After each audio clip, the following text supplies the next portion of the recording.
Good evening. Thank you so much for coming to Arizona State University, this beautiful new building, the new student pavilion, for this marvelous evening we have planned for you.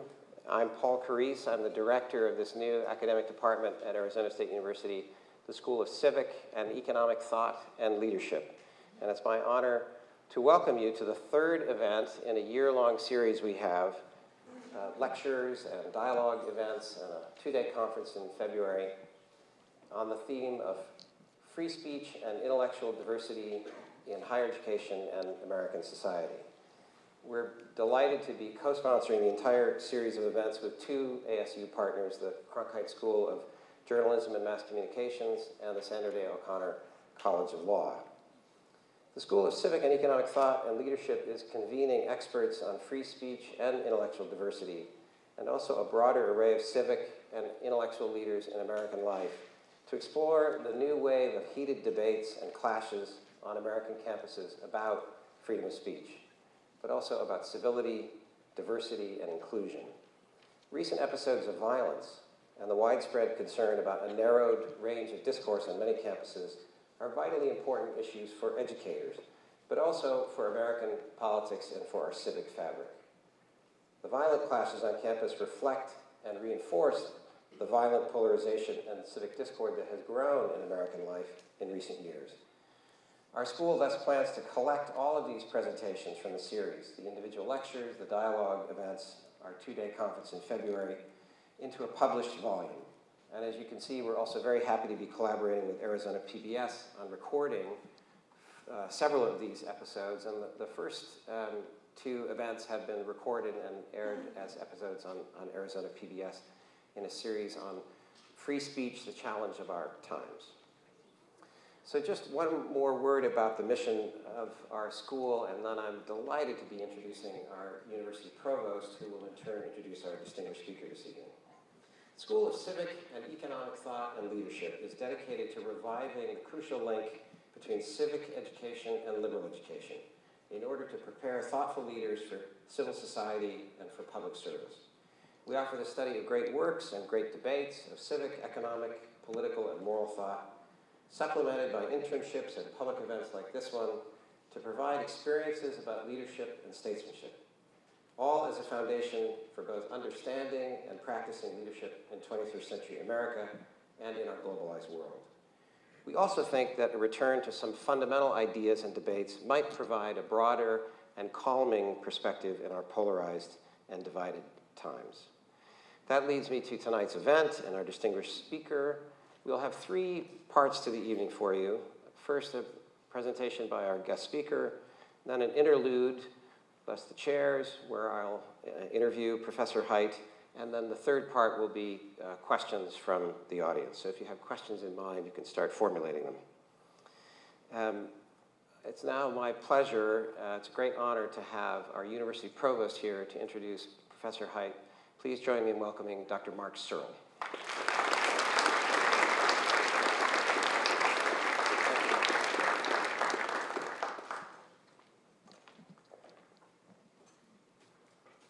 Good evening and welcome again to Arizona State University, this wonderful speaker series that we have this year. Recently I was in a discussion with our governing board of regents, and they were asking me if we offered courses in civil discourse. And the answer is yes, we have many courses that deal with that particular topic in rhetoric. But I said if the point is that you are trying to address the issues of civil discourse only through a course, we're not going to get there. And that universities, and what we do best, is we build an ecology of learning where all of us start to engage in a variety of dialogues, where we get to be exposed to different ideas through a variety of settings. This is one of those settings. Students engage in clubs and other activities. Students have students that are different from them, that come from other parts of the world, other parts of the country. And through all these different things, we start to create an environment where learning occurs in a different way, and that we start to build some understanding of the differences among us and how we can be respectful in those dialogues about those differences. Our opportunity tonight is to hear from Dr. Jonathan Haidt, who is a leading voice in this particular area. Jonathan is the Thomas Cooley Professor of Ethical Leadership at the Sturm School of Business at New York University. His probably most famous work is called The Righteous Mind, Why Good People Are Divided by Politics and Religion. But he has many other works as well, and he is an accomplished scholar. He is trained as a social psychologist whose research focuses on morality and its emotional foundations, cultural variations, and the developmental course. And Jonathan is working also very hard to create an environment where more of us engage in trying to promote this kind of heterodoxy, as he has labeled it, as opposed to orthodoxy. So how do we build a different way to think about the different issues that we're faced with, and how do we engage in those conversations? So no matter what end of the spectrum you're on or where you fit in terms of a particular viewpoint, the critical part is how do we build an environment for learning from our perspective here at the university and for larger civic engagement that respects different points of view and different opportunities. And so it is with great pleasure that I'm happy to introduce to us tonight Dr. Jonathan Haidt, who is here to give us his remarks. Thank you very much.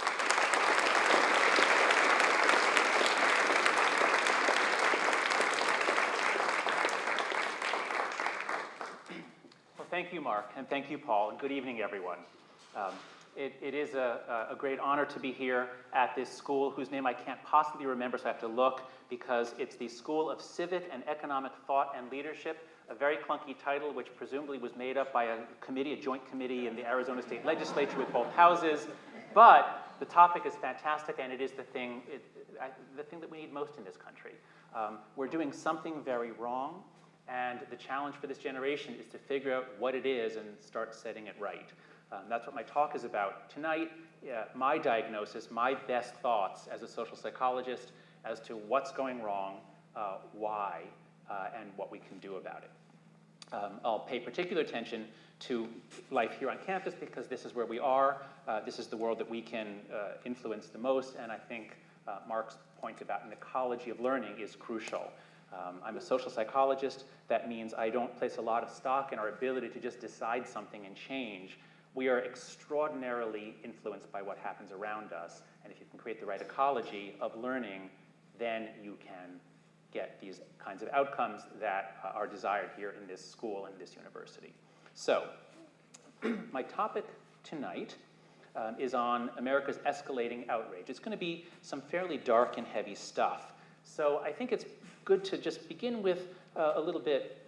Here's the outline. Here are the different sections that I'm going to cover.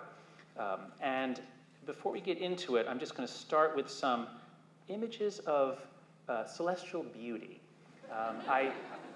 Some of my early work was on the emotion of awe. Actually, Lonnie Shioda here, a faculty member here in the psychology department, worked with me on this and has carried it way forward. And one thing that we found, that Lonnie has found experimentally, is that awe prepares us to change our minds. It opens us up, it calms us down, makes us receptive. So I'm going to start by just showing you some gratuitously beautiful photos of the universe. Wow, what a place we live. Where did it come from? How did it get here? Well, actually, astronomers are beginning to learn about how it got here. And I think ASU is actually one of the big centers of this kind of research. So, I know nothing about this in particular, but you see these images of the history of the universe. There was the Big Bang. For 400 million years, there was nothing, at least no matter. There was energy, but there was no matter. And then somehow the matter coalesces, and we get the stars, et cetera, et cetera. Well, as we're learning more and more about this, some physicists have noted that there's like 20 or 25 constants of the universe, those numbers you had to memorize in high school and college physics class.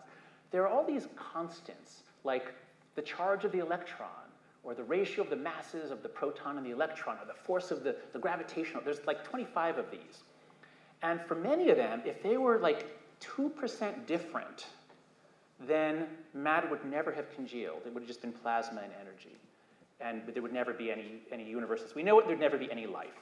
And so, as Stephen Hawking put it, the remarkable fact is that the values of these numbers seem to have been very finely adjusted to make possible the development of life. Wow. And that has led some people to wonder, well, maybe this is proof for the existence of God. And this is God in the way that Thomas Jefferson believed in, a God who created the universe, set up its rules and laws like a giant clockmaker, and then let it run. He doesn't intervene, but God created the universe. This is what some people think, what they take from this fine-tuned universe idea. Now, I'm not presenting this to you to take any position on this. I'm simply presenting it to you as an excellent metaphor. It is a great way to think about human societies, because what I want to talk to you about is the possibility that we live in a fine-tuned liberal democracy. And what I mean by that is that if you look at human nature, if you study psychology, if you look at evolutionary psychology, and again, ASU is a great place to do that, what is pretty obvious, as E.O. Wilson has been arguing, as many of us have been arguing, Doug Kendrick here on the faculty, as many have been arguing, we're kind of obviously tribal primates. We clearly evolved to do group versus group violence, to guard territory. The default state is small tribal groups with animistic religion. This is who we are by nature. This is our evolutionary history, at least, which does not mean that we have to live that way, but this is essential to understand about our design. And we don't have to live that way. We obviously can live in a large, peaceful, diverse democracy. It works, but maybe there's not much margin for error. The hypothesis I want to present you with is that we are actually unsuited for life in large, diverse, secular societies unless you get certain settings finely adjusted to make possible the development of stable political life. Now, I've come to this view from studying evolution, but you could come to it from studying history, as the founding fathers did. So James Madison and the other founding fathers, they read Plato. They read about the history of government. They thought long and hard about what to do. Here they are. They're basically in Philadelphia, or for the years leading up to it. It's a giant project of intelligent design. Can we fine-tune a democracy so that it can survive? And they knew from Plato and from history that democracies are, well, Plato thought democracy is the second worst form of government because it always descends into tyranny, he thought. And Madison wrote in Federalist 10, now here he's speaking of direct democracy, which they did not give us. Of direct democracy, he says, a common passion or interest will be felt by a majority of the whole, and there is nothing to check the inducements to sacrifice the weaker party or an obnoxious individual. Hence it is that such democracies have ever been spectacles of turbulence and contention, and have in general been as short in their lives as they have been violent in their deaths. And so, if we think of it like this, the founding fathers were basically trying to play God, trying to look ahead over a very long time span, and fine-tune things so that it would work. Well, how's it going? How many of you feel that basically things are going fine? Raise your hand. And how many of you think things are kind of going haywire in a sometimes frightening way? Raise your hand. Okay. And now, so what's going on here? I'm starting to talk with this metaphor because over the last year, as stuff gets weirder and weirder, I've just felt like somebody's reaching in, like changing the strength of gravity, or changing the dark force matter stuff, condenser, whatever. I don't remember my physics very well, but it feels like somebody is messing with the fundamental settings of the social and political world, and galaxies are breaking up. Who would have the power to do that? Who do you think could actually change the fundamental constants of human social life? I don't know. Maybe this guy. I don't mean to pick on Mark Zuckerberg in particular, because if he hadn't invented Facebook, other things would have come along. But when you have the idea of, hey, let's connect everybody. Yeah, let's try it. That's as close as you can get to saying, What would happen if we doubled the force of gravity? Or maybe cut it in half? I don't know. Let's try it. So I think this is where we are, and it's a gigantic experiment going on a global scale, because it's not just America that's having these problems. In America, though, we've had the weirdest political season, possibly of our history. A bizarre primary campaign that led to a bizarre presidential campaign that led to an unexpected outcome. And it's not just us, it's happening in many of the Western democracies. Liberal democracy, many are having the exact same problems, leading to the possibility that the EU could break up. Of course, if the UK leaves, then the UK could break up into its constituent parts. So, and this is all not to even mention the mass shootings and the nuclear war threats. I mean, it just doesn't get any, every day it gets weirder, it seems. And it's not just in our national political level, it's on campus as well. It feels to me, beginning in 2014, as though someone's reaching into academic life and changing the fundamental forces that have governed the academy for a very long time, that govern our inquiry, that govern our classrooms. Weird things began happening around 2014, and that led me to write an article with Greg Lukianoff, it was his idea originally, that maybe colleges are actually teaching the exact cognitive distortions that Greg had learned to not do when he got trained in cognitive behavioral therapy for his depression. And so Greg had the idea that we're actually teaching some incredibly bad ideas on campus. And that's what this article was about. Now, we wrote that article in 2015, and it was right after that campus protests, everybody started learning about safe spaces, microaggressions, trigger warnings. There wasn't much violence in 2015, 2016, but in 2017 now, we do have violence on campus and a lot of intimidation, a lot of threats of physical violence directed at people whose ideas are not deemed acceptable, and in cases of actual professors being punched.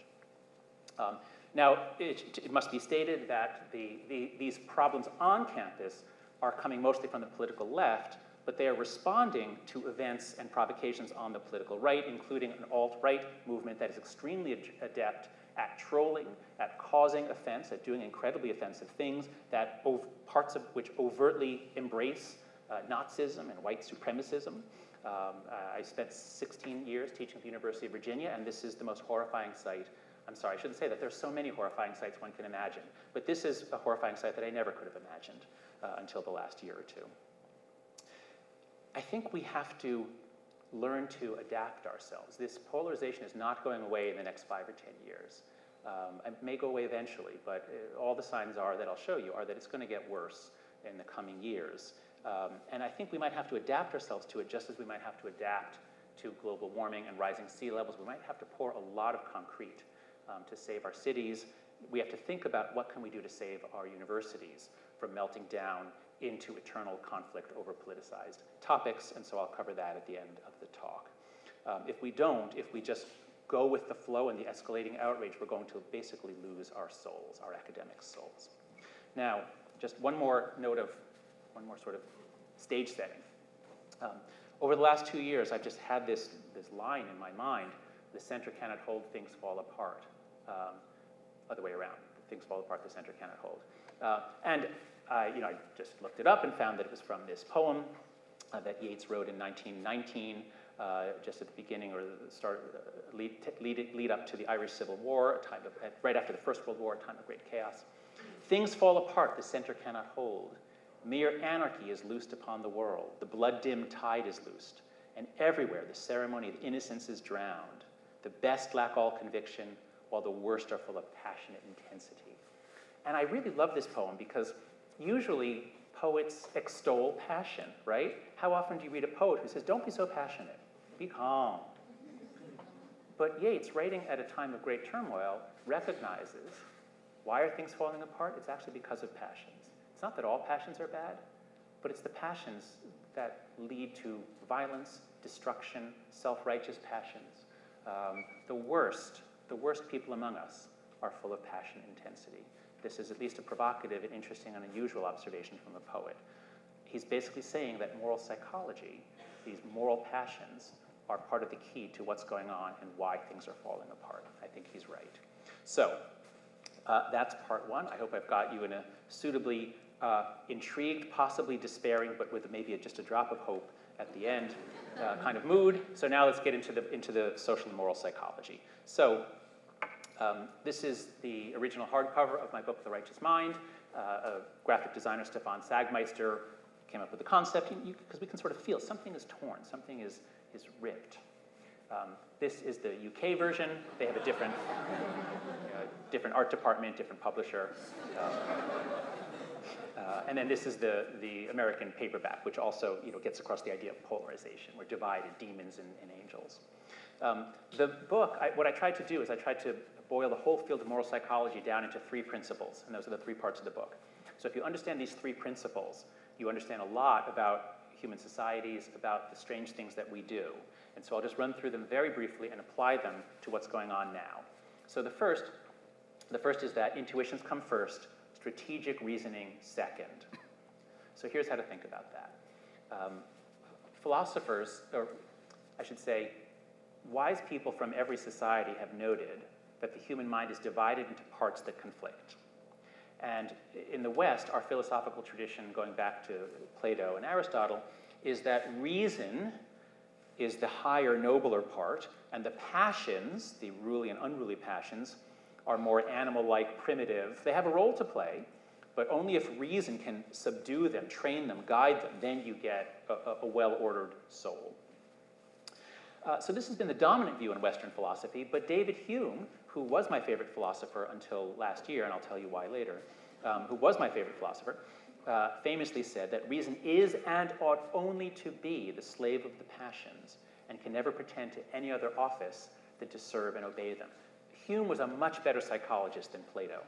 Hume understood that when we're arguing with each other, we're not really reasoning or even listening to each other. We know what we believe, and we're just coming up with argument after argument to prove the other guy wrong. And so I think the metaphor is not so much the slave of the passions, it's really more of a servant, and not like a butler, but really a press secretary. Reason is the press secretary of the passions. We feel what we feel, we believe what we believe, and then we press our reasoning. Michael Gazzaniga called it the interpreter module, a couple of spots that do language. It's like they have their instructions. Go justify, do it to convince others, do it to defend your reputation. So this is a social psychological view of what we do when we argue. We're trying to manipulate others. We're trying to self-present. Just very briefly, 2 studies that are fun to illustrate this. There's a very general principle. Tom Gilovich at Cornell puts it this way, that if we want to believe some proposition X, we don't look at the evidence and weigh it up. What we do is we ask, can I believe it? Do I have permission to believe it? And if I can find one piece of supporting evidence, so that if someone asks me to explain, I can explain. So if we find one piece of evidence, we say, yeah, I can believe it, and then we stop thinking. It's hard to think. Why would you think of 5 reasons when one will do? But if we don't want to believe something, we turn all our attention to saying, must I believe it? Am I forced to believe it? Am I trapped into believing it? Or can I discredit the source? Can I find some counter-experiment, some reason that gets me out of this uncomfortable thing that I don't want to believe? And so just one illustrative study. Students are brought into the lab. This is by Ziva Kunda. Students are brought into the lab, and they're supposed to read a study, and they're taking psychology. They're learning about experimental methods. And their task is to evaluate whether the methods used in this study that they read about, it looks like it's from Science, the journal Science, are they valid? And so the study shows, it was a big study that found a relationship between caffeine consumption and breast cancer. And so who do you think finds a lot of flaws in that study? Just call it out. Coffee drinkers hate it. Coffee drinkers don't want to believe that, right? All coffee drinkers? Are all coffee drinkers equally motivated to deny that study? Women who drink coffee. Women who drink coffee are highly motivated to say the sample size was too small, what was the control group, how was it decaf? I mean, I don't know what they said, but the point is, they read this study and instantly they're saying, must I believe it? And the answer is no, you don't have to believe anything. There's always some ambiguity. So you can, any political, moral, assign anything you want. If you're smart enough, you don't have to believe it. But if you weren't motivated, you read the study, said, oh gosh, I didn't know that. Coffee causes breast cancer, I didn't know that. And here's another study. So subjects come into the lab, they're seated in front of a monitor, and stuff's going to flash up on the screen, and every time you see a letter, you're supposed to press a button, and if you press the button within a quarter of a second, you get some money added to your account. And so you're sitting there at the screen, and then that flashes up. What was that? Okay, but half the people were paid if they saw a number, and so they saw that as a 13. Now it could be a B, it could be a 13. Nobody saw it as a toaster. Nobody saw it as a cloud. But in every moral and political debate, there is always ambiguity, and so we can always see what we want to see. And this is why it's extremely difficult to persuade someone just because you're completely right and have 47 completely correct arguments. So I think this fact that our basic cognitive setup is not to find the truth, it's to do motivated reasoning within a social context to persuade other people or create at least justifiability for our beliefs to others, has enormous implications, because as passions rise, as we get angrier and angrier, we are more and more desperate to believe the worst possible thing we can find about the other side. And this is why we have, as people say, post-truth politics. We all think it's the other side that causes post-truth politics, but it's actually, it's whichever side is angrier, is more susceptible. And because social media, obviously social media is a big part of the problem. It's a technological change that makes it very easy to put out fake news, and so that's the supply side. But the demand side, there's so much more demand for it that even if we can tweak social media to make things better, but we're still very susceptible to fake news. The more we hate, the more we want to believe outrageous, crazy conspiracy theories. This leads ultimately to what some political scientists call a trust spiral. That is, because we have declining trust in each other and in our institutions, we often demand more regulation, more protections. We don't trust people. We don't trust if the other side gets power, we don't trust them. We want more regulated, more restrained. Then things work even worse, and then we want more control, more restraints. So declining trust is a very, very bad thing. It's happening throughout the world, and it may render, it certainly renders democracies less effective, and it may render some dysfunctional. One piece of evidence for this, the American National Election Survey has long collected evidence on what they call a feeling thermometer. You rate on a scale of 0 to 100 how warm or cold you feel towards the Supreme Court, the president, Italian Americans, all sorts of things. One of the things they ask about is, what do you think about the Democratic Party? What do you think about the Republican Party? And the lines on top show that in blue, Democrats have long had a positive view of the Democratic Party. Republicans have long had a positive view of the Republican Party. I don't know what it looked like today, because that date is from a few years ago. But over time, it's been very steady. But the surprising thing to me is that the cross-partisan ratings are actually not very negative. Look at that. The Democrats' view of the Republican Party and vice versa in the 70s and 80s under Carter and Reagan was just in the 40s. It wasn't terrible. And you can see that it goes down in the 80s and up to the 90s. But then what happens? In the last two presidencies before this one, it's dropped way, way down. And if we get the newest data from ANES, my guess is it's going to be negative 17. And as long as cross-partisan hatred rises, then reading fake news becomes more and more rewarding, and I mean that in a neurological way. Studies by brain scientists show, there's certain systems, certain neurotransmitters that tend to handle reward. When something's deeply rewarding, certain circuits go off. You can detect it in fMRI studies. And the more angry you are, the more pleasing it is to encounter fake news. Even if part of you doubts that it's true, it just feels so good. You don't want to go with it. You just go with it. It's probably true. And again, this is just an example of how, with the best of intentions, well, I don't know what his intentions were, but without any malicious intentions, for sure, technological innovation has messed with some of the basic basic social constants of our democracy and all democracies. Next principle of moral psychology. There are many foundations of morality. So this is my main empirical contribution to moral psychology with a bunch of colleagues is a theory that we call moral foundations theory. And so this is our main review article on it, and we explain how the basic view, it starts with an evolutionary view. So when I was in grad school, I was reading evolutionary psychology and saying, my God, this has to be true. We're evolved creatures. And I was reading anthropology and saying, my God, this has to be true. Morality varies so much around the world. And so how can it be true both that there's a universal human nature and there's variability, but it's not complete variability, it's variability within constraints. And so what we tried to do is really identify what are the recurrent adaptive challenges that the human mind seems to have been designed to meet. and then let's see if that helps explain different pieces of our morality. And so one obvious thing is that we're mammals, and being a mammal means we have a very, very long childhood, and we nurture the young, and in many species it's the females that do all the nurturing, and the males don't even know who their offspring are, and they're not nurturing at all. But in some species they are, and in humans, we're humans much more than other apes. We know who our progeny are, we love them, we nurture them, we fall in love with them. And what we find empirically is that on the left, if you go to any left-wing political rally, you'll find a lot of talk about care, compassion, empathy. These are photos I took at Occupy Wall Street when it first came out in New York City.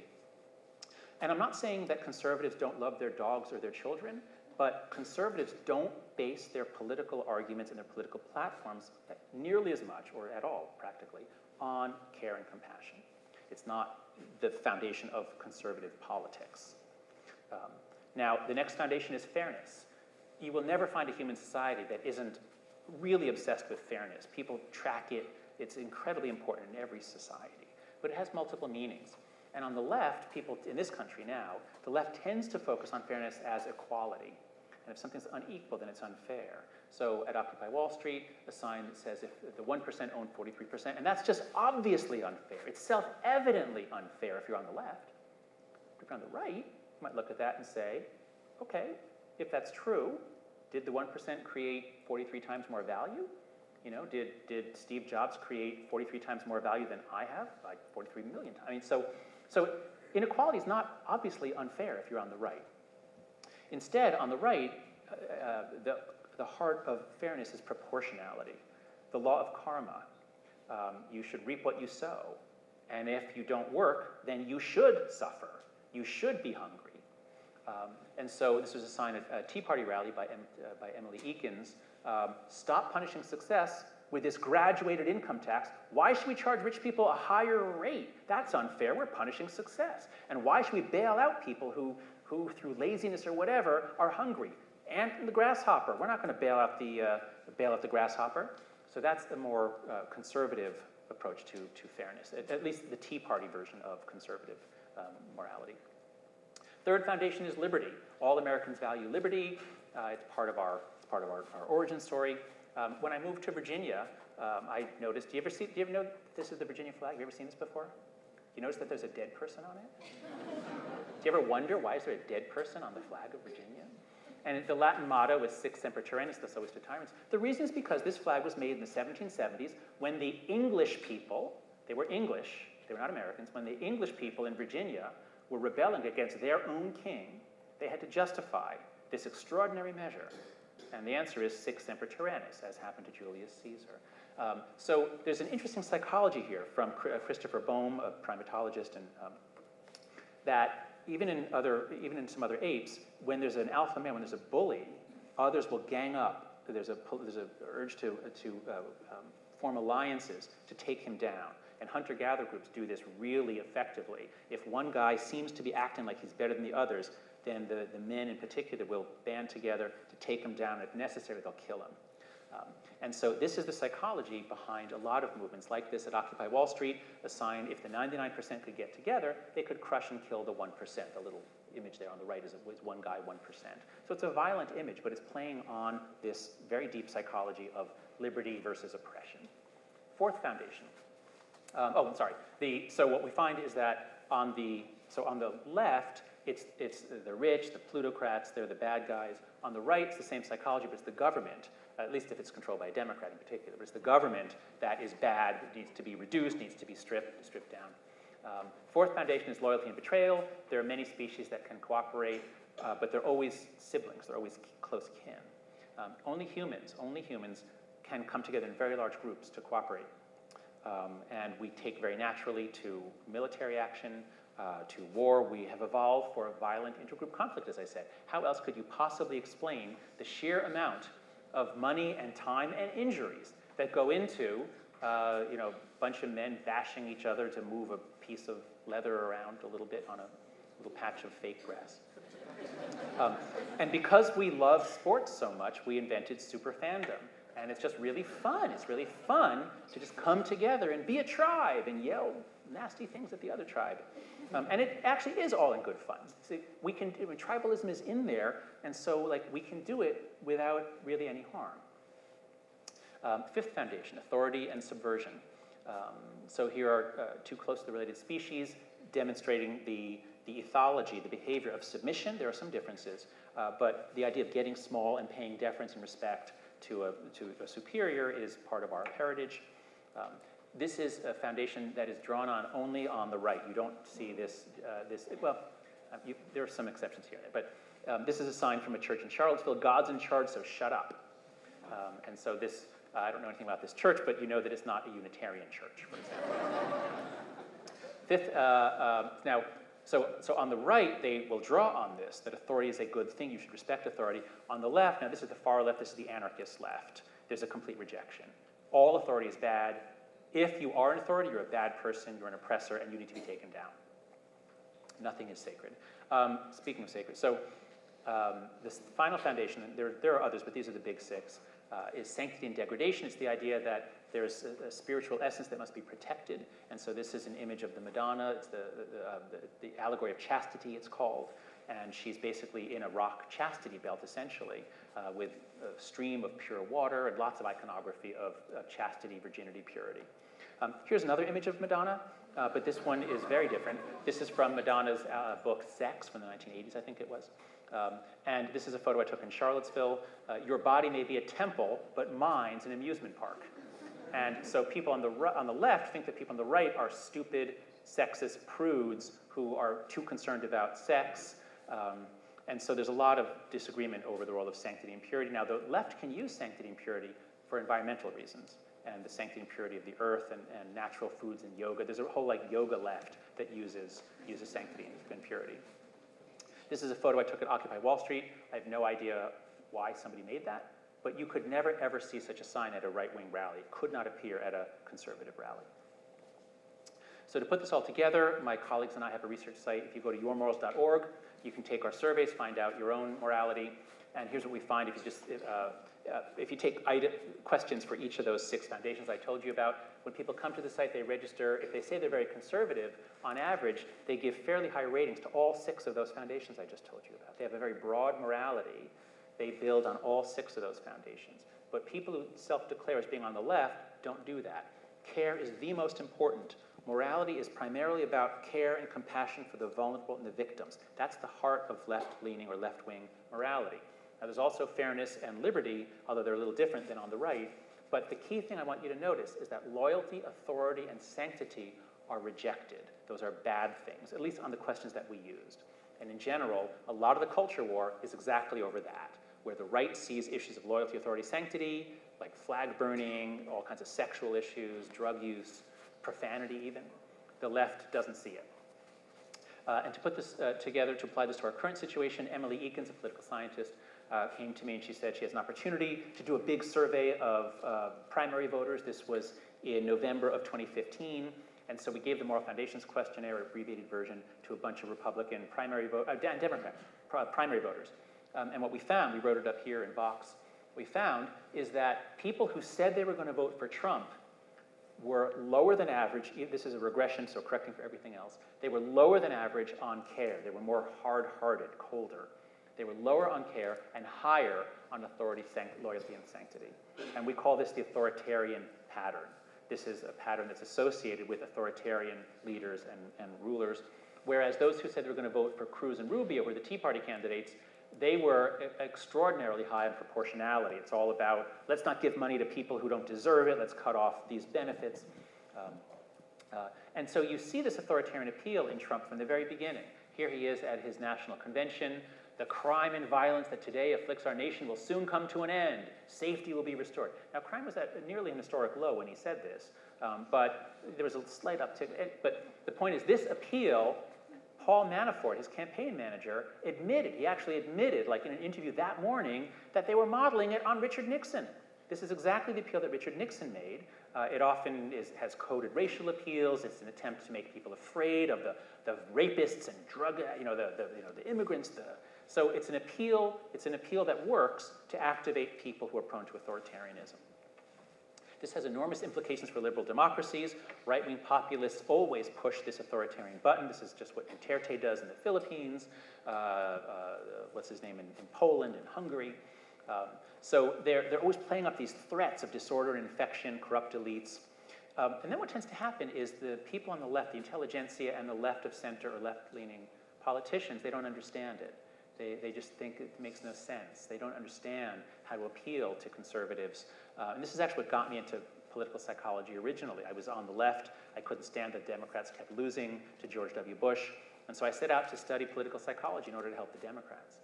And while I was doing it, while I was writing The Righteous Mind, I came to see that actually there's really good ideas on all sides, and I didn't understand things until I started actually listening to the other side. I thought I was well educated, but I'd never been exposed to vast swaths of the Western intellectual tradition. And after I began seeing that you can't understand any public policy problem if you just come at it from one side, I stopped being political.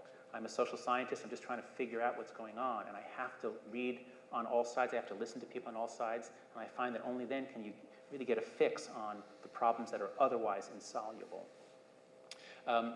Unfortunately, when people on the left don't understand what's going on, they have bad responses to it, and you get people on the far left who respond with protests, disorderly protests, sometimes violent protests, and what do you think that does? What effect do you think that has on the voters when people are rioting in the streets and breaking store windows? They want order restored. They vote for Trump. So you can see this all happening. You can see this divide growing in our country in an extraordinary poll that just came out, a data set that just came out from Pew last month. So check out this data set. So Pew has been tracking, they have a whole basket of attitude items, like what do you think about gun control, women's rights, the environment, all sorts of things. So since the 80s, they've been asking this set of questions, and you see on the bottom is the line for gender. So you just look at the average, the absolute value difference between men and women. How far apart are men and women? And in the 90s, men and women were 5 points apart, or whatever that is, or maybe it was 7 or 8 points apart. And then in 2017, they were 7 points apart. So gender, no difference. Men and women aren't very far apart, and it hasn't changed. Education, religious attendance, race. So race is bigger. Race, we're about 14 points apart, but no long-term trend. Okay, but all of those are tiny compared to this one. How far apart are we by party? In 1994, Republicans and Democrats were just as far apart as whites and blacks on average, 14 or 15 points. And now, what is that, 35, 36 points apart. This is a disaster. This makes it very difficult to compromise because the other side isn't just wrong, they're evil. And if my representative compromises, that's compromising with the devil, and gosh darn it, we're going to support someone to primary him, to get rid of him in the primary. So there are many foundations of morality. The third point about morality, that it binds and blinds. I'm fascinated, as many social scientists are, with cooperation. How do you get large-scale cooperation? So bees are great at it. This is a termite mound. I think it's 20 or 30 feet tall in Australia. So you get these gigantic things built in the animal kingdom only if they're siblings. Okay, beavers can build big things too. But these things that are many, so other than beavers, ants, wasps, termites, bees, the Hymenoptera in particular are really, really good at it. That's their trick, is that they're siblings. They all have the same mother. There's only one species on Earth that can build very, very large things without being related, and that obviously is humans. That's a reconstruction of Babylon, Tenochtitlan. And what archaeologists have found is that civilization always starts with temples. You always start with religious objects. There's one site in Turkey that might be a slight exception, but other than that, you always find temples first. And I think the reason for that is that humans, we evolved for animistic tribalism. We have animism built into our minds. We make things sacred. And when you make something sacred and you worship it together, then you become a unit, you can trust each other, and then you're ready for battle. You're ready to compete with others. And so these are Muslims at prayer around the Kaaba, where it's very literally a circle. The worship is a circle.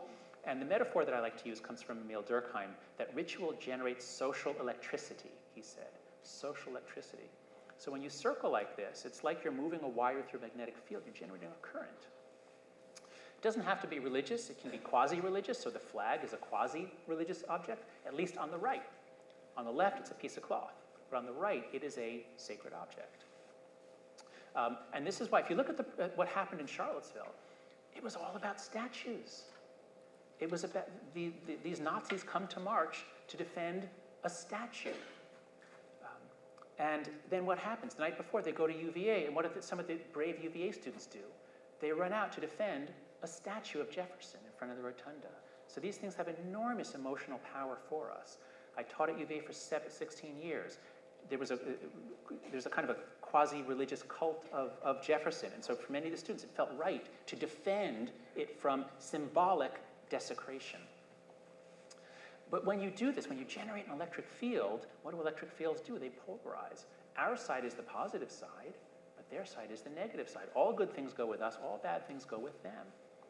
And once you think that way, then anyone who disagrees, anyone who challenges, anyone who leaves your group, they are apostates, they are heretics, they are blasphemers. And the most satisfying thing to do with blasphemers isn't to lecture them, it isn't to spank them, it isn't to ground them, it's to burn them. It just feels so good and right to burn them at the stake. And this, let's see, is this our transition to campus? Almost. So implications for liberal democracies. So my claim to you is that our politics is becoming more tribal, more passionate, more dangerous. What I see happening is the reemergence of fundamentalist religion. I don't mean fundamentalist Christianity, I mean fundamentalist politics. Our side is right, their side is wrong, and not just wrong, but so evil that violence is justified to stop them. And so again, we see flags and banners, extremists on both sides who actually believe in violence. Now, why is this happening? It's a long story. I won't go through it. I wrote an article with Sam Abrams, a political scientist. You can just Google Haidt and Abrams to find the article. But briefly, there's all these social trends. We had this great mid-20th century that really brought us together. The cohesive forces were fantastic, but they all began to fade away by the late 20th century. We had party realignment so that the parties were now perfectly sorted left-right. We had changes in Congress for more partisanship brought in by Newt Gingrich in response to other things the Democrats had done. We had media fractionation beginning with cable TV, then the internet, then social media. We began to separate so that in the dense areas were Democrats and in the less dense areas were Republicans. The end of the Cold War, loss of a common enemy, increasing immigration and racial diversity. Diversity has many good effects. It also has some divisive effects. We tend not to talk about that because we think diversity is not just important, it's become a sacred value, which means we tend not to evaluate it openly. We tend to just say good things about it. But it does have effects of lowering social capital, according to many studies. So there are all these things that have happened to us to weaken the forces holding us together. A metaphor that I like to use, sorry with all these physics metaphors, if you imagine three kids, one is holding onto a pole and they make a human chain and then they're running around and it's great fun, they're laughing, and at a certain point, it falls apart. At a certain point, the centrifugal force blowing them out exceeds the strength of their hand grip, which is the centripetal force pulling them in. So as soon as the centrifugal force exceeds the centripetal, it breaks apart. And what's basically happened is all of these things increased our centrifugal force or decreased our centripetal force. And now we're coming apart. So my message to you is that you should be alarmed. You should be very alarmed. You should not take our democracy for granted. I think Americans have taken our democracy for granted for a very long time. We've not done the work to repair it, to strengthen it. America could be a sinking ship. It's always been wrong to bet against America. I'm not betting that we'll break apart. But it is now conceivable. It is conceivable that this country could end within the next 50 years. Political scientists are beginning to think about ways that the U.S. could either break up physically or that we could have some crisis that leads to the dropping of the Constitution. Who knows what could happen? And again, I'm not saying this is likely to happen, but it is now conceivable, whereas 3 years ago, to me at least, it was not conceivable. So now might be a good time to take time out from the culture war and try to save the ship. And that might be a very good thing for people to think about in this department whose name I can't remember, but that has all kinds of good words about civic and education in it. Okay. All right, so now let's turn to campus, because the same polarization happening nationally is influencing us on campus. So I've been very interested in the loss of diversity in the academy. We're improving on diversity of many kinds, but as we do that, we are losing political diversity. And so this is a graph, this shows data, this is a representative sample of college professors from all fields. And what you see is that on the left is in the early 1990s, the left-right ratio was just 2 to 1. But by 2011, it becomes 5 to 1. and this is all professors. So that includes the engineering school, the business school, the agriculture school. Those places still have conservatives. If you look at the core areas of the social sciences other than economics, all the other social sciences and all the humanities, the ratio is between 10 to 1 and 70 to 1, left to right. There's almost nobody. In fact, I did a review with my colleagues. We wrote a paper in Behavioral and Brain Sciences, all the studies we could find on the politics of psychology professors, and as late as 1996, it was just 4 to 1 left-right ratio, which is okay. You can still function if you have 4 to 1 ratio. I don't care about things being even. I care about orthodoxy. As soon as there is no dissenting voice in the field or in the room, people can say all kinds of extreme things that are obviously wrong, and no one will challenge them. And that's when the social sciences become unreliable. So 4 to 1 in 1996, what happens after that? In just the next few years, again, by 2010, we're up to 14 to 1, and just last year we got a new data point, 17 to 1 in the latest study, based on voter registration of professors. So we are rapidly not polarizing, we're purifying. The academy is on the left. American universities are left-leaning institutions. There are exceptions, but the elite ones are overwhelmingly left-leaning, some explicitly, others just implicitly. And this is a terrible, terrible state of affairs. It's really bad for the quality of research, and that was our point in this article. It's not that people are lying or cheating or making up results, but the nature of a science is that it's a discussion. You say something, someone challenges it, you get counter-challenges, and with an adversarial system, each disproving each other's ideas, you get at the truth. But what happens if there's nobody on the other side, nobody to challenge ideas that are politically pleasing? This is what happens. Have you ever driven along the West Coast? Have you ever driven along the Pacific coast of this country? It's covered with trees that look like that because there's been the wind blowing in one direction for millennia. And this is the way they grow. And this is the way that the social science literature looks about anything that is politically charged. Race, gender, immigration, diversity, all these things, the literature looks like this to my eyes. So this has been going on for a long time among the faculty. What's new is that now the students have been behaving very, very differently. So campus disinvitation attempts, data from the Foundation for Individual Rights and Education, so it used to be, in the early 2000s, left and right students would be equally likely to try to get someone disinvited. Oh, you can't invite that pro-choice speaker or that pro-life speaker. So it used to be pretty even, but around 2013, the left jumps up and becomes much more active in disinviting speakers, Christine Lagarde at Smith, Condi Rice, all sorts of protests against speakers that are considered not orthodox enough. And this is why around 2015 we start finding professors saying things like this, that even though I'm on the left, what's happening? Why are my students attacking me? I'm on the left, but they're still attacking me. College faculty are reporting increasingly that they're on tenterhooks. They're careful. You have to teach the most sensitive person in the course. This was just a couple days ago in a volatile climate on campus. Professors teach on tenterhooks. Raise your hand here if you're a professor. How many professors do we have in the room?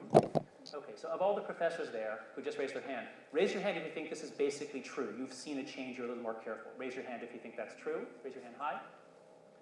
Okay, and it seems to be most of them. And raise your hand if it's not true, you don't see any change. Okay, a few. So maybe 3 to 1 professors here at ASU are recognizing that things are changing and their teaching is changing. I certainly have changed my teaching. And the students are reporting it too. So this was an article from a student at Smith, and I think she really captured it quite succinctly. She says, during my first days at Smith, I witnessed countless conversations that consisted of one person telling the other that their opinion was wrong. The word offensive was almost always included. Members of my freshman class had quickly assimilated to this new way of non-thinking. They could soon detect a politically incorrect view and call the other person out. This call-out culture, this is what is so new and so powerful. Call the other person out on their mistake. I began to voice my opinion less often to avoid being berated. I learned, along with every other student, to walk on eggshells for fear that I may say something offensive. That is the social norm here. Okay, how many ASU students, how many college students do we have in the room? Raise your hand if you're a college student. Okay, good, so a lot of college students. So raise your hand if you recognize this, just that, yes, I have to be extra careful, things could happen, I really monitor, I don't speak my mind readily, like in seminar classes or in classroom discussions. So just students, raise your hand if you think that's generally true, that's the case. Okay, a lot of you. And raise your hand if you think it's not true, you don't recognize this. 1, 2, 3. Okay, so the students and the faculty here recognize there's been a sea change in the academy in the last 2 or 3 years. It's as if someone has reached in and changed the fundamental social forces by which we interact with each other, and we're now all afraid. Now, it turns out, we have data on this, it's not that we're afraid of each other. We're afraid of the students. The students are afraid of the students, the faculty are afraid of the students. Something is going on with the students that is making everyone afraid. The students are very vocal about what is permissible and what is not permissible on campus. This is an extraordinarily dangerous situation for higher education. For years before this happened, people were saying, higher ed's a bubble. It's getting more and more expensive, and what are the returns on it? It's due for a crash. And then we go and do all this crazy stuff on campus that alienates most of the country. And so take a look at this data from Pew, or just Gallup, I'm sorry, I forgot. So what do you think, so the percent who say that colleges and universities have a positive effect on the way things are going in the country. Positive is the top line, negative effect is the bottom line. And what you see is that among people who describe themselves as Democrats, they like college, they think it's good, and in 2017, they think it's even more positive than it was a few years ago. And their negative ratings have gone down slightly. So Democrats love college, it's great. What about Republicans? Well, Republicans are less sanguine, they're less positive, but they're still positive, all the way up to 2015. All up to 2015, Republicans thought that colleges generally are a force for good. But what happened the last 2 years? It's reversed. When this came out, Paul Krugman and many other left-leaning commentators said, oh, those stupid conservatives, they're so anti-intellectual. You see, they think college is bad. Well, duh. If what you see on TV is suddenly colleges going crazy and attacking your group, attacking anyone who seems conservative or conservative ideas, banning conservative speakers, if suddenly a major American institution turns on you and hates you, how enthusiastic are you going to be about voting for subsidies for that institution? Not very, not very. So, how many of you here are administrators or in any way involved in higher education other than as faculty? Please raise your hand. Deans, administrators of all sorts. Okay, you should be very, very alarmed. This is an extremely dangerous situation for higher education. American higher education could be a sinking ship. People are desperately looking for alternatives to expensive college. They've been doing that for a long time, and boy, is there a motive to find one now. This might be a good time to take out from the culture war and try to save the ship. So, how do you do that? What can you do? So I'll close with a few suggestions. As I said, the long-term trends are big, very hard to reverse. I don't think polarization is going to reverse in the next 5 or 10 years. 20 years out, who knows? But the next 5 or 10 years, I think things are likely to get worse. So what can we do? Well, in general, I think the advice to think globally and act locally, or be the change that you wish to see in the world, is good advice. It's very hard to save the country. But there's a lot you can do on campus. Let's think locally, and here in Phoenix, there's a lot that you can do locally.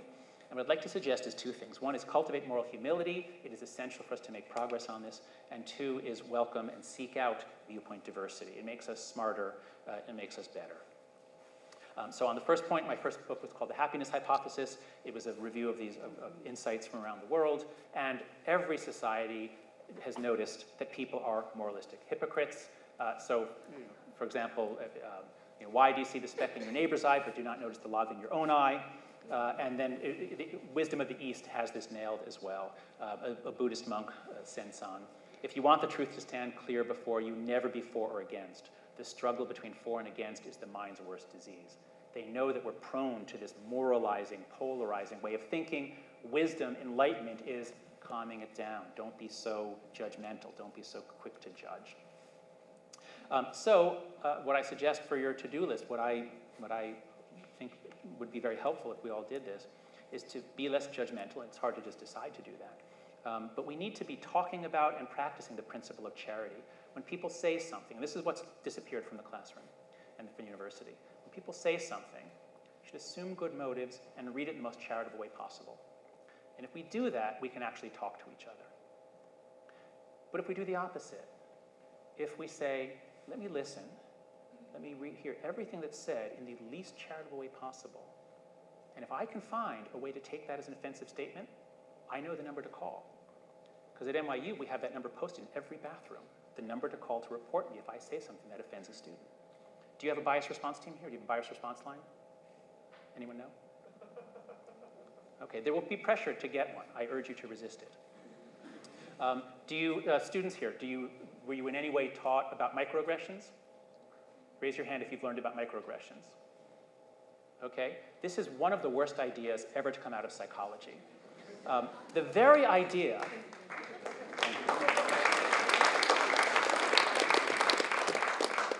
So, I mean, think about it like this. Let's try to create a really diverse university. Let's bring people from all over the world, different races. Let's create a lot of diversity, and then let's make people as sensitive as possible, as likely to take offense, and give them ways to charge each other with offense. What a great idea is that? It's a terrible idea.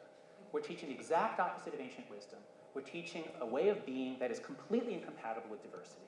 We need to be teaching the exact opposite, give people the benefit of the doubt. So if anybody, any of your teachers, any programs try to educate you about microaggressions, please stand up and say, no, this is a really bad idea, and the whole concept has been debunked. Just look up Scott Lilienfeld microaggressions. It has no scientific validity, this whole concept. It's a polemical, political move. It's a terrible idea. My second point, welcome viewpoint diversity. So my favorite philosopher, ever since this stuff started in 2015, is John Stuart Mill. I still love Hume, but man, if we could dig up one person and reanimate him or clone him, it's John Stuart Mill.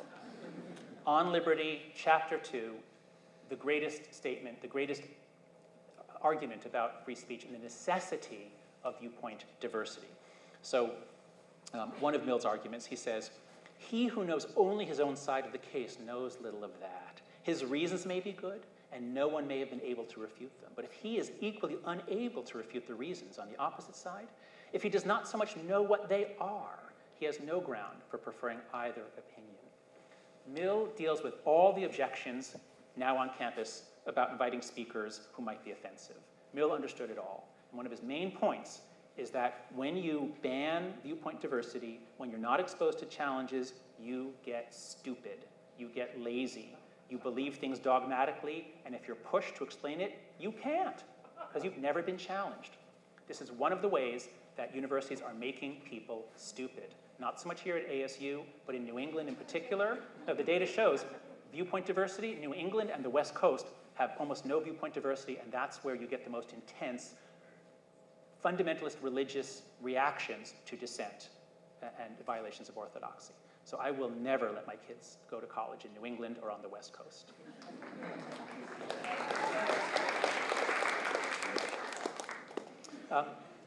This is the model that the University of Chicago has been the leader on this. Hannah Holborn Gray was a president a couple decades ago. Education should not be intended to make people comfortable. It is meant to make them think. Ruth Simmons, the first African-American president of an Ivy League school, learning is the antithesis of comfort. The collision of views and ideologies is in the DNA of the academic enterprise. We do not need any collision avoidance technology here. What is a safe space? A safe space is a way of saying, no collisions. I don't want any collisions because that would hurt people. No, it helps them grow. Without collisions, what are you doing in college? So me and a few other professors, we started this site before all the protests. We started this in September of 2015. Heterodox Academy to promote viewpoint diversity among the professoriate. That's all we were concerned with, was the threat to research when there's no dissent and no diversity. And so if you go to our site, we've expanded since then. We're now very interested in campus climate and undergraduate culture as well, because this impacts our ability to talk. So if you go to our site and you click on the solutions, the solutions tab, these are some of the main things we've developed. I just want to show you the thing we're most excited about. We call it the Open Mind app. If there's no viewpoint diversity on many campuses among the faculty, how could you even teach viewpoint diversity to the students?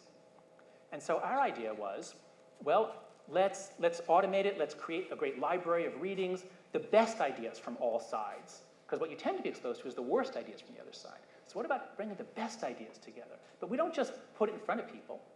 We walk people through a 5-step process, beginning with cultivating some moral humility, reading quotes from the ancients, getting a little bit inspired to learn more. We then teach you a little bit of psychology so you understand why we do all this motivated reasoning and why we tend to be wrong so much without realizing it. And only then, at the end, do we prepare you to actually deal with people who think differently than you do. It takes about 2 hours to do the app. If you do it, then it may have effects just on its own, but we're now rolling it out. Classes all around the country are beginning to use it. The professors and students are loving it. And the idea is anything you're going to do that involves having difficult discussions about race, about anything, if you do this first, it's going to go a lot better. People are prepared for it. So I hope you'll consider it here at ASU. Do you have a required freshman reading? Like, do all the incoming students read something? Do you do that here? Is there any sort of freshman orientation, some program that you go through? Consider working this into the freshman orientation. It should make it much easier and more fun for people to talk across differences. So on your to-do list, I hope you'll put, so again, professors, everybody here is a professor, please raise your hand. Raise your hand high. Okay, I invite every one of you to join Heterodox Academy. Just go to heterodoxacademy.org, click on the join button. It's an organization for professors. We have 1,300 professors who have joined. There are no dues. You just basically add your name to the list of people. Only 20% call themselves conservatives. Most people are libertarian, centrist, or liberal, or left of center. So please join. I invite you all to join. Second, whoever you are, visit openmindplatform.org. This thing is going to be useful. We're just developing it now, but it's going to be very useful in churches, in synagogues, in businesses. Anywhere where you're getting political fights and divisions, it'll be useful. And third and last, I'd like to suggest that you take the outrage reduction pledge. This is only the second time I've ever shown this in public. I don't know how people are going to like this. But as we think about that we're all drowning in outrage, we're all being, in a sense, waterboarded with outrageous stories of what the other side has done, I think it's really important that we think in these terms, that there's just way too much outrage there. And most of it is exaggerated. And I think we all need to give less offense, take less offense, and pass on less offense. And so I urge you to, yes, be more polite, and I think there should be some norm setting for freshmen. How, if you have a racially and ethnically diverse society, do learn how to talk. Just don't call it microaggression. If you call it aggression instead of a well-intentioned blunder, you've made it impossible to make progress.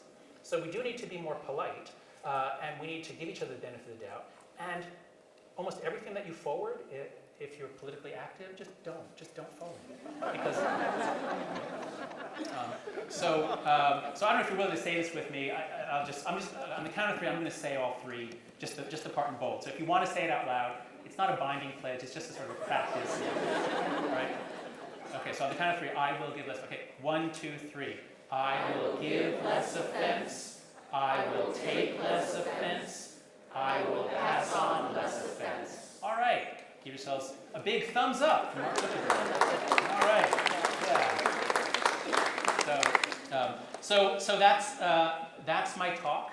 I think we have big troubles in this country, and we're not alone. Many countries are having these troubles. But if we understand it, if we use the best social science, if we try to understand what's happening to us, and if we commit to fixing the ship, fixing our universities, universities can and should be major zones of repair, major places where we're preparing people for citizenship in the rest of this century. And this is the biggest challenge facing us. Will we be able to keep this republic? And so thank you for your attention. I look forward to the discussion and to seeing what you do here at ASU in this fantastic new school. Thank you.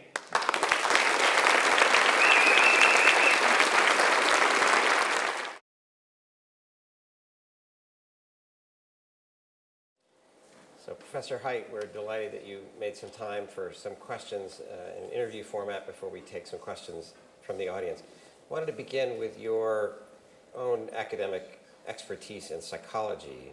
You showed a picture of the article you co-authored about coddling of students on university campuses and maybe more broadly in our culture. So if you would talk a little bit about this idea of why we should, as university communities, think about building up resilience in students to hear different viewpoints, to be comfortable with heterodoxy, why that's good for the students in their individual lives, let alone as students in a university seeking to learn. Sure. So I can answer that with one word, and that word is anti-fragility. There's a wonderful book by Nassim Taleb, the guy who wrote The Black Swan, called Anti-Fragile. And what Taleb points out is, he says he's sick and tired of the word resilience. It's overused. He says there's three kinds of things in the world.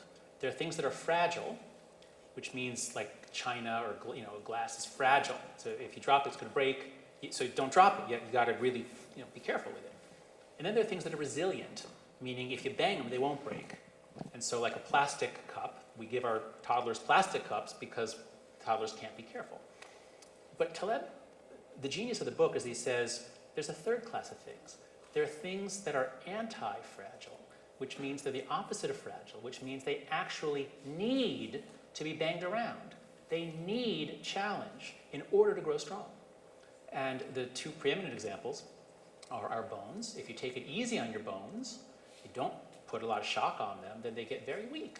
And that's one of the difficulties of going to Mars, is that the bones will be so weak when they get to Mars, they won't be able to walk. So they've got to bang them around, they've got to use them. The immune system is an even better example.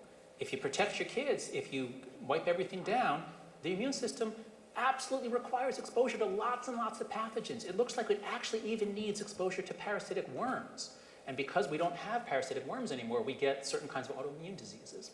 So the immune system cannot work, it cannot develop if you protect it. And then a third thing is children, and he's very explicit, that if you protect your kids, if you save them from negative emotions and failure and fear, then their psychological system, their psychological immune system, if you will never develop. And then when they get to college, if they now encounter some of the stuff that you were protecting them from, what are they going to do? They want more protection. And one thing, and so I don't want to blame the kids here. It's not their fault at all. What happened is that American parents freaked out in the 1980s and 90s because of a couple of high-profile abductions combined with cable TV and the show America's Most Wanted. So that by the 1990s, we became convinced that if we take our eyes off our kids, they will be abducted and murdered. And this was never going to happen. Extraordinarily low rates of this happen in this country, in every country. In this country, I should say. And what we did is so kids have always had a lot of unsupervised time, and that's crucial. Unsupervised playtime is how kids learn to make rules, enforce rules, break rules, adjudicate it, have fights, get over fights, get back to playing. And we've systematically deprived kids, beginning in the 90s. We've deprived them of that. So when they come to college, there's always been an adult present. Always. I mean, not when you're 17, but until you're 13 or 14, there's always an adult present. And so we've basically starved our kids. Our kids are naturally anti-fragile, but we've made them fragile. And so what should we do in college? There's much higher rates of mental illness, much higher rates of anxiety and depression because of what we did to our kids. So the students here, your generation has extraordinarily high rates of anxiety, especially girls. There's been a catastrophe, a gigantic rise in anxiety disorders among young women because we've overprotected them is one of the reasons. So what should we do in college? Protect them more? That's what we do. Or should we say, you know what, this is the last chance they have to be in an incredibly safe environment, and not protect them, and let them get in arguments, and let them encounter things, even things that are upsetting, even things that are racist. What I mean, for example, is when I was in college, sometimes on the bathroom stall you'd see a swastika, and I'm Jewish, and I don't like that. But it would never have occurred to me to go get the president to do something, and I got used to it. There are idiots out there, there are Nazis, there are racists out there. And if they attack me physically, yeah, I'm in big trouble. But if they put a swastika someplace, I have to decide, am I going to freak out or am I just going to ignore it? And this is the last chance that students have. And given that the internet exists, we can't possibly scrub their world clean. So this is the last chance we have to get them used to living in a dirty world. And we don't do it. There's a dimension of this about speakers on campus that's been very controversial. So I suppose you mean that student groups on campus should be tolerant of other student groups on campus who want to have particular kinds of speakers, or different viewpoints of faculty should be tolerant of inviting speakers or certain topics. That's one dimension of it. Yeah. Yes, that's right. And I think here, it seems like it's a very difficult question. People are always saying how hard it is to draw the lines. I want to try something out, because I think it's actually pretty easy. I think the First Amendment is not the right way to think about what we're doing on campus. I think it should really be more based on, are you playing our game? Our game is the scholarly game. Our game is that we deal with questions and we bring evidence to bear on them. And if you're playing that game, you're welcome, even if your conclusions are abhorrent to some people on campus. And so if you're Milo Yiannopoulos, you're not playing our game. You're not here. I mean, he's an interesting guy. He has some interesting arguments, but he's here to troll. He's here because he knows that the left will freak out and embarrass itself. So he is not playing our game. He's playing a game, a strategic political game. So I think it's totally fine with me if universities disinvite them. Now, strategically, it can backfire. I'm not saying it's wise, but I'm just saying I think it's totally fine to keep people like him or Spencer off campus. Now they've been linked to violence and things like that. But by the same token, Charles Murray and Heather McDonald, these are conservative or libertarian scholars who are challenging some of the received wisdom on social class, on police interactions, on police brutality. Can we have a discussion about that if they bring evidence to bear? They are playing our game, and the only reason to keep them off is because some people on campus don't want them. And the question is, are we going to give those people veto power? Do they get to decide what everyone hears? And at most campuses, the answer is yes. The leadership decides, whatever, we're not going to intervene here. So they have the heckler's veto. So I think it's actually pretty easy. And at that point, if someone like Charles Murray comes to talk about social class, and you can't stand the fact that he wrote a book that you don't like even though you haven't read, if you can't stand that, then just don't go to his talk. But if you think that we need to band together to keep him from setting foot on campus, that's fundamentalist religion, and you don't belong on campus.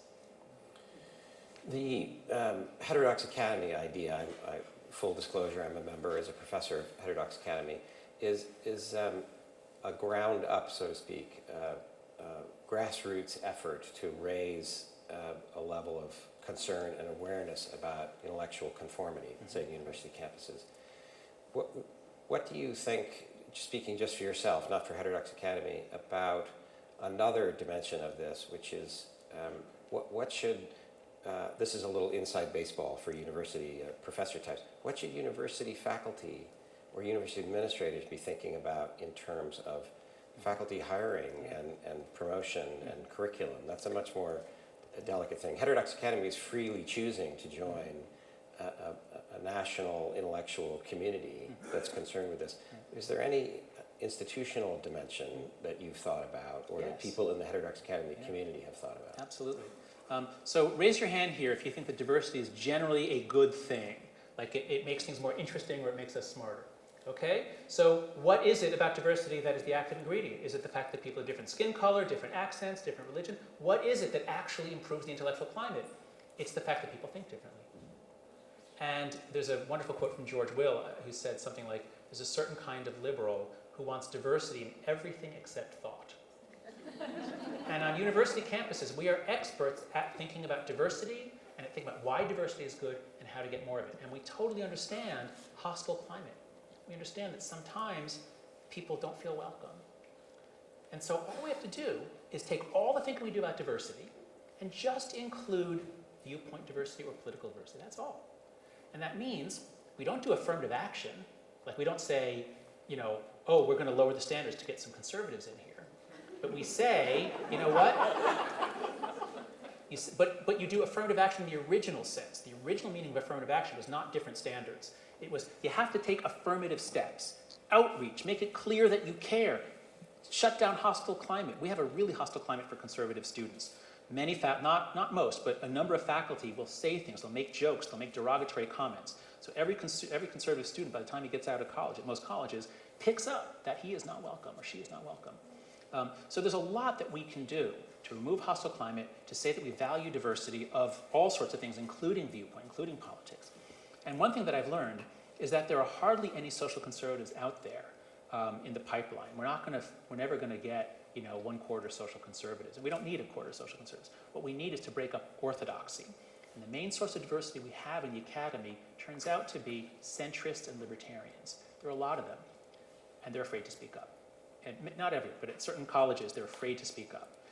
But if we can just get them comfortable, then all of a sudden, there's diversity. Or there's a breaking up of orthodoxy. So I think those are some of the things we should be doing. Yeah. Well, I want to have an opportunity for the audience to ask questions. So one last question for me. You had an interesting image of James Madison there. So I'm detecting something of a pattern. Your first book looked at insights of psychology about happiness from classical Western thought, but also the Buddha and Christian religion. So in terms of ideas you've discovered in this work you've been doing for a decade about polarization and politics? What are some ideas about institutions and ideas of toning down political discord, toning down space for the passions? So a cultural idea would be civility in politics, but there also might be institutional mechanisms. So what ideas, old ideas, that are thought to be old-fashioned, what do you think might be rediscovered that would be helpful for us right now? So I think some of the founders' original ideas about accepting that we're factional, they wrote a lot about faction, especially Federalist 10, and you don't try to deny it and say, let's just not be factional. But if you have lots of cross-cutting factions, then at least they neutralize each other. If you have one giant split, and it's by race or religion, boy, is that a terrible situation. And that's what we see in a lot of countries around the world. In our democracy, if you have one giant split along left-right, that's a terrible situation. The founders designed the system so that there'd be multiple power centers, the three branches against each other. They didn't anticipate that it would line up. So it's not three branches against each other. It's the red team in all three branches versus the blue team in all three branches. And once you get that lineup, the Supreme Court is so important that many intellectuals on the right have been willing to vote for Trump. And I try not to be partisan, but this is the fact that many people who otherwise would not support Trump are willing to do so because of the Supreme Court, because of the absolute urgency of getting the Supreme Court for Team Red. So I don't know what you can do to return to a vision of multiple power centers, but that's one system failure that we have. Another is the loss of human relationships in our governing class. So our country was founded by a group of men who knew each other, who had reputations, who had relationships, and that was the way things were all the way up until the 90s. And it's often been remarked, there's a wonderful book by a man in Ornstein called It's Even Worse Than It Looks. And I think it was there that I learned, or many actually have talked about this, how until Newt Gingrich came along, legislators lived in Washington. David Brooks said that he used to, when he'd meet a congressman, his opening general question was, so do you live in the district or back in your home district? But he never asked that anymore because they all live back in their home district. Gingrich said, don't come to Washington, stay in your home district. What Gingrich did was he changed the calendars that all the business is done from Tuesday afternoon through Thursday morning so that they just come in for 2 or 3 nights. They don't, and this is fatal because it used to be they brought their wives, and now of course they're of both sexes, but it was, the men would bring their families, the wives would do charity work together across party. The kids went to the same schools. They were tied together as human beings, and they could compromise, they could talk. And now they can't. They don't know each other. They hate each other. I shouldn't say that. They don't know each other, and they are discouraged from fraternizing in certain contexts. I mean, they're generally very decent, intelligent people. I have nothing against. When I've met legislators, they're incredibly socially skilled people, and we don't give them a chance to use those social skills. So we've basically crippled the political machinery of our country in multiple ways. Well, thank you so much. We're going to take a brief break now to set up microphones. If you would like to come up to one of the microphones here in the center aisle, just ask that you keep your questions brief, please, so we can get quite a few people in. Okay, and I'll try to keep my answers briefer than I did for you.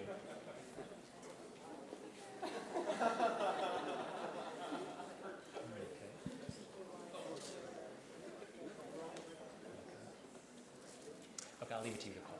Okay, I'll go here. Okay, let's start here. Hi, I'm Athena Actipis from the Department of Psychology.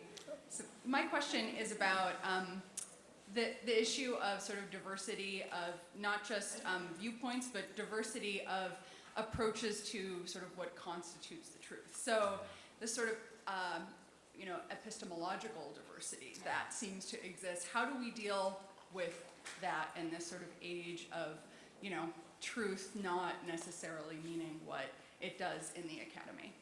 So wait, I'm getting an ESP sense that you are an evolutionary psychologist, am I right? Okay, so we're tribal creatures, and we're used to thinking about by race, by politics, but man, we do it in the academy where string theorists hate some other theorists, or everybody loves to hate evolutionary psychologists, it seems. So I think it's a very important point that viewpoint diversity means you're coming at it from different perspectives. And I've been totally focused on the left-right thing because that's what we've lost. But you're absolutely right that in every discipline, we need to be looking at this. Now, sometimes there are theories that are outdated, that have been discredited. But here's the weird thing. In our modern day and age, modern times, debunked just seems to mean I don't like it, and somebody wrote an article saying why it's wrong, therefore it's been debunked. So it's really hard to know. But I think any department in which everybody has gone in for French critical literary theory, or everybody has gone in for evolutionary psychology or social constructionism, is probably one that badly does research and badly serves its students. So I think it's a very important kind of diversity. Thank you. Hi. Excuse me. My name is Sheikh Katiri, and I'm a student at this school. I have two very short questions. One is that, do you think that this polarization is something new, or it has always existed, but because of new source of communication, now rural America and urban America can interact with each other much more often, so it's coming to the surface? Two, on academia, you mentioned that students are, faculty is afraid of the students. Do you think one of the institutional problems is that students get to evaluate the faculty, and that might be counterproductive? Okay, so very briefly, the polarization is not new. At the time of the founding, the Federalists versus Anti-Federalists, I don't know how nasty it was, but obviously the decade leading up to the Civil War was far worse. So we've had polarization before.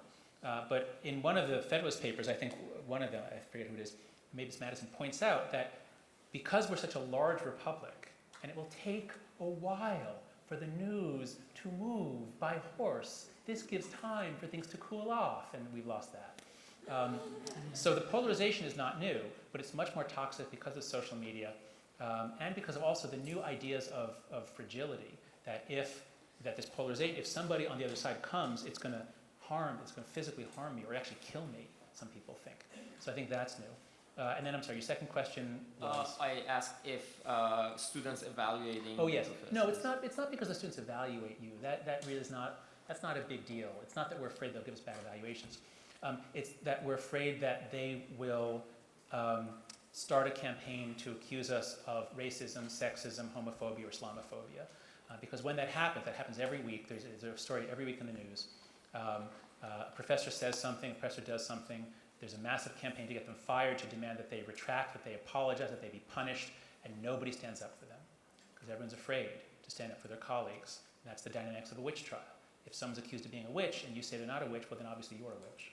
And that's one of the main reasons that it's not why we started Heterodox Academy at all, but it's one of the functions that we're going to try to do a lot more of, is when people are attacked for sincerely expressing views based on their research, we all should stand up for them. Thank you for coming. I started a civil dialogue forum at ASU at the West So Campus. you started a what? A civil dialogue forum, and you informed a lot of my work. Thank you. One of the challenges that I've found with it, though, and probably part of it is being on the university, is that the idea was to bring diverse voices together and to encourage people to talk across party lines, across partisan lines.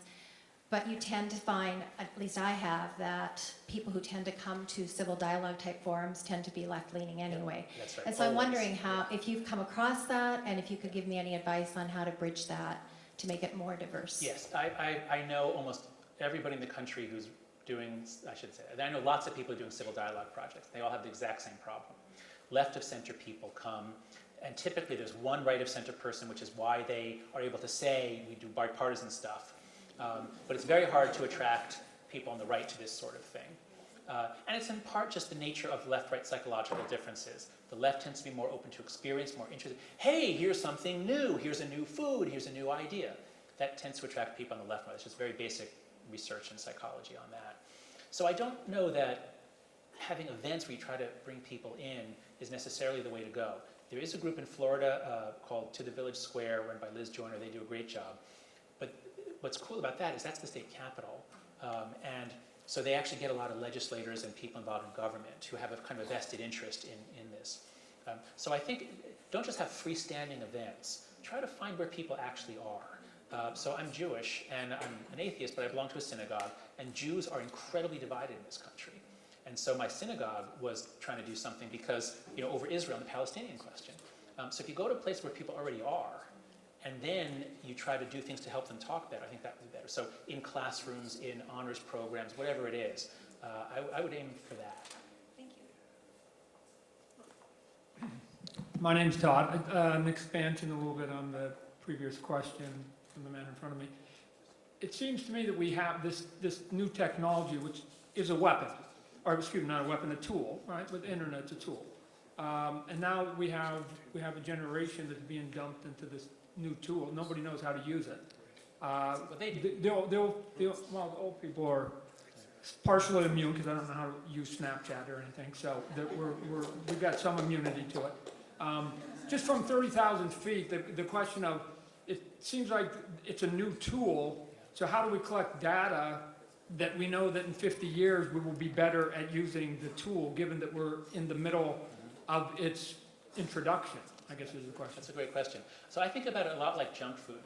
We evolved for a climate of scarcity and we crave fruit. And then someone invented refined sugar. And boy, we can have, super duper fruit all the time. And we grew obese from it. And I read recently, for the first year in 30, 40 years, obesity has actually declined very slightly. So we might be turning the corner. We might be learning how to deal with unlimited sugar all around us all the time. We might do that. The very first step I think we need to take is if you have kids, if you care about kids, everyone needs to make sure that no kid gets on social media before they're 16 in a format in which people put something out there and then they wait for people to comment. That's what's devastating. So when many of us were kids talked on the telephone, that's fine. Texting is fine. It's the group thing where you're waiting and you're afraid that there could be a huge pile-on or there could be group praise. That's what's really damaging to teenagers. I recommend that everybody either read the book iGen, I-G-E-N, by Jean Twenge, or just go to the Atlantic website. Her article has been the most popular article for the last 5 or 6 months, called Have Smartphones Destroyed a Generation? She's the one who has documented that it seems it's correlational evidence, but it appears to be causal, that smartphone use, in particular social media of one-to-many platforms, given to 13-year-olds, gives them anxiety disorders, especially the girls. Rates of anxiety among girls are skyrocketing. Boys are going up a little bit. And so we have to learn to use it. One of the most important things we need to do is not give kids social media before they're 16. Give them copies of John Stuart Mill's On Liberty instead. Better thing to do for your child's next birthday. Yes. Next question. First, I just want to say that I read your book about 1.5 years ago, and it really helped me survive this last year. It's meant a lot to me, and I appreciate your efforts in that. I wanted to ask, though, a lot of the solutions you suggested here seem very writer-focused. So the John Stuart Mill quote about understanding how other people think and their arguments, the Open Mind Project, but of course one of the great lines from your book is, if you want to open your mind, you open your heart. So do you have suggestions for how to open hearts on universities? Yes. No, thank you. Thank you for pointing that out. That's a very good point. The metaphor that she's referring to from my first book, I say the mind is divided like a rider on an elephant. The rider is conscious reasoning, which is not in control, as Plato had it wrong. And the elephant is the other 99% of what goes on in your mind. And so you're right, the things I talked about here are more rider-focused and pledges and things like that, which don't have much efficacy. But I'm a social and cultural psychologist, and if you change the norms of a place, then people respond to those norms. And so what we're hoping is that whole universities like ASU will rethink norm setting. You have a window of a few weeks when students arrive, a few weeks where everyone's trying to figure out what is it like here? What do I, and the Smith student wrote about how in the first 3 weeks you learned, you're going to be called out, so just shut up.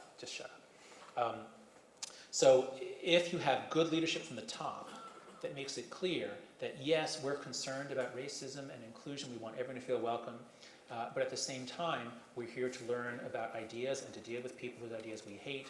And if you have good leadership that can convey both warmth and understanding, and you do freshman orientation, and you do norm setting, and you have an absolute prohibition on telling other people what they can and can't hear, do, wear, or say, If you make it clear that we are a liberal institution in the classical sense, that is, nobody gets to tell someone else to shut down something. We don't tolerate that. And if you disrupt other speeches, I mean, not just a little heckle, but if you try to shut down a speaker, you're expelled. So if you make very clear norms about what you value, what's acceptable, then I think you'll find that the sort of the illiberal fringe that tends to cause a lot of the difficulties will not be as effective, and you'll have a much more open climate. So I am very much about changing systems so that there's less intimidation and there's more openness. Thanks. Hi, I'm Richard. I got your books, heard about your books back in 2012 in a post-grad course. So as I've been sharing your heterodox ideas for about 5 years, I've noticed that my orthodox friends on both sides see that as weakness. So the They see it as weakness? right. So open-mindedness to them means you're not sacralizing the things that they think are important. So do you have any advice on how to prepare for that and maybe mitigate it? You might consider just losing those friends for one thing. So one of my favorite books of all time is Dale Carnegie's book, How to Win Friends and Influence People. Carnegie was a brilliant social psychologist. And we're kind of used to, you have a conflict with someone, you come out saying, well, God damn it, here are the 7 reasons why I'm right and you're wrong. And that looks like strength. But what do you care about? Do you care about a show of strength, or do you care about actually persuading people? And one of the most important techniques I learned from Carnegie is if you think there's going to be an argument, don't get into an argument. Start early by acknowledging what they're right about. And it's a jujitsu move. You use their own strength against them. So that might look like weakness, but if your goal is to actually persuade people or get your way, as opposed to just putting on a big show of bravado, I urge you to look weak but win in the end. Thank you. Thank you for providing all that insight and the wonderful research you provided. The reason I came here is I'm the founder of Citizens Climate Lobby at ASU. The Citizens Climate Lobby, okay? Yeah, I don't know if you've heard of them, but a lot of the things from your research, we teach citizens in order to lobby climate. And one of the marks of our success is that there is a bipartisan climate solutions caucus in Congress. In the U.S. Congress. In the U.S. Congress. It had 12 members in January. It now has 62. Fantastic. It's bipartisan. So my first question is... Just one question. Okay, all right. So, in order to grow this Congress more, climate change is really, putting all this in context. Climate change is human cause is very controversial, but we agree on the solutions, but we agree even more, we don't talk about it. Mm-hmm. So what's your suggestion in order to be able to make it less taboo, in order to have conversation? Yeah. So there's been social psychologists have done a lot of research on political persuasion, and a number of them have used moral foundations theory. Let's see, there's Feinberg and Willer. There's a TED talk by, I think it's by Willer, where he reports research where they use moral foundations theory to try to persuade across. And what they found is that if you get liberals and conservatives talking to each other, they don't spontaneously talk in the other's language. They spontaneously use their moral arguments, they bash the others over the head, and then they get no persuasion. But if you simply tell them, why don't you try making an argument in terms of, loyalty or purity, if you're on the left talking to people on the right. And they do it on bipartisan, they don't just do left-leaning causes. But if you speak in the other's moral language, you actually get more persuasion. And it's quite easy to speak to conservatives about the value of stewardship and conserving, and leaving the world better, cleaning up your mess. Conservatives are actually better at cleaning up their messes, at least at the personal level. Their dorm rooms are neater. So they should get this. Thank you. I think we have time for just 2 more questions, but we do have a reception afterwards, so you might be able to ask Jonathan a question. Hi, I'm Josh. I'm president of Bridge ASU. Oh, great. So what we do is, for everyone else to know, looking at different issues and trying to get people to be more understanding of the other side of the issue so that people can fully understand their view themselves without being influenced by the media or their parents or that sort of thing. And what we've noticed on campus is every time we pitch our student organization to other students or even professors or anyone, everyone's really on board with what we're doing. They think it's really cool, but the excitement doesn't travel past that. Do they come to the first meeting, or do they not? They just say, oh, what a great idea, but they don't show up. a little bit of both. So we had like so many people, over 200 students sign up for our email list saying, "Oh, we really love what you guys are doing." And as a brand new club, that was huge. A lot of them didn't show up, and the most common quote I get is, "That's really interesting, but I don't like talking politics, or I don't want to get involved in that atmosphere," even though it's a great atmosphere that promotes discourse. How do you This is suggest part, getting out of it? in part, this is the very problem that you need to address and to cure, is that iGen, much more than millennials, iGen feels conflict as painful. And so that's part of the difficulty, is attracting people to something that they think might be conflictual. A general technique from social psychology is start with high prestige people, make it something exclusive, make it something that travels by word of mouth as something really cool. So you might consider starting small. Find a professor on the left and the right and have a small dinner with them. And only 10 students get to join. And there's no phones, no recording. It's a conversation in which people model civility, and you get to have a small meal and talk about these things. And so don't look at it like, oh my God, we invited 200 and only 50 came. Look at it like, we have space for 8 people. Anyone want to come? And then it's really fun, it's exciting, and then they tell other people, and then maybe your next one could be a bit bigger. So I would urge you to be a bit more manipulative about the social desirability of your club, and then it's great. I just want to point out, Heterodox Academy, we are all about the faculty, but we actually just created a partnership with Bridge USA, which is the national organization, and ASU is one of about 10 chapters in the whole country. So you have something really unique here. You have something brand new, which we think is very, very exciting. And so I urge the students who are here, I urge you to go to Bridge USA events, or Bridge ASU events. Thank you. Thank you very much. Sorry, well, 2 quick questions then. Two, you're up, very quickly. I have notes to keep myself from rambling. Quickly. Yes. So as a student, I have taken classes with professors that have made it clear that their intention was to get students to vote a particular way or to think a particular way. And the thing is, they have power over myself and my peers in the way they can punish us academically and professionally. So what would your advice be for someone like myself that would like to encourage intellectual diversity from a position of weakness? So I would urge you to read Dale Carnegie, How to Win Friends and Influence People, and then go talk to your professor in private. What tends to happen nowadays is if someone is offended or bothered, they never come to the professor. They go straight to make a fuss on social media or report them. This is just horrible. If you go to your professor, what's likely to happen is this. Almost all professors are liberal left, not illiberal left. There are professors in certain departments where there's a lot of illiberal left, but most professors are liberal left, and that means that if you go to them and you say, I'm here to learn, I really enjoy what I'm learning in this class, and you may not be aware of it, you probably didn't mean any harm by it, but I just want to tell you that there are certain things that you say that might be having an effect on conservative students or liberty, whatever, like me. Or even if you're even more powerful if you're on the left, but you don't like being so just take the human approach in private. And in a few cases, the professor might argue back or say, well, God damn it, this is war, and but that's not likely to happen. Most likely, the professor will say, oh, I didn't realize I was doing that. Thank you. So start really gently and positive, and Dale Carnegie can help you master that. All right, thank you. Last question, just briefly. Hello, my name is Jacob. I'm a political science student at ASU. My question is, to many, Donald Trump's election signifies long-standing frustration and outrage with the political landscape in America. Yes. So has outrage truly escalated, or has it simply moved from the American working class to the liberal college campus left? And if so, is the left to blame for the escalation of volatility? Great question. When George W. Bush was president, there was what was called Bush derangement syndrome, in which many people on the left seemed to be insane because they hated Bush so much. And then Obama became president, and now it was the right's turn to have Obama derangement syndrome.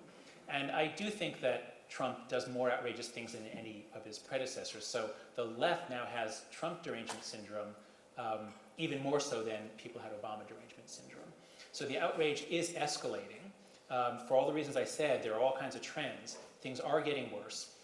Neither side is uniquely to blame, but I do think that the identity politics left bears a lot of the blame, not just for the rising polarization, but for the rise of the alt-right, for the alienation of a lot of people who didn't come out to vote and otherwise would have voted.